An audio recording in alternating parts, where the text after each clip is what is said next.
গাইবান্ধার নদ নদীর পরিস্থিতির খবর জানাতে সরাসরি যুক্ত হচ্ছেন সহকর্মী আসাদুজ্জামান মামুন। মামুন, কি অবস্থা দেখছেন? আমাদের উঠে দাঁড়াতে হবে।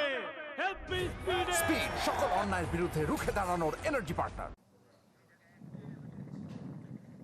হ্যাঁ, গাইবান্ধার কিন্তু সব নদীর পানি কমলেও করতোয়া নদীর পানি কিন্তু বৃদ্ধি পাচ্ছে। পাশাপাশি তিস্তা, ব্রহ্মপুত্র, যমুনা, ঘাঘট নদীর পানি কমতে শুরু করেছে গত 24 ঘন্টায়।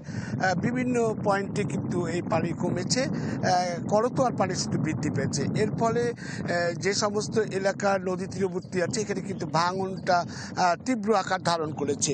এখানে কিছু কিছু জায়গায় পানি উন্নয়ন বোর্ড কাজ করলেও এখানে কিন্তু বিভিন্ন জায়গায় কিন্তু মানুষজন ভাঙনের কবলিত রয়েছে। তাদের আসবাবপত্র, বাড়ি, বাসস্থান এবং গাছপালা, জমির ক্ষেত এগুলো কিন্তু রয়েছে। তা আমি যেটা জানতে পেরেছি কৃষি সম্প্রসারণ অধিদপ্তর থেকে, এ পর্যন্ত এই নদী গর্ভে বিলীন হয়েছে 118 হেক্টর জমির ফসল কিন্তু নষ্ট হয়েছে।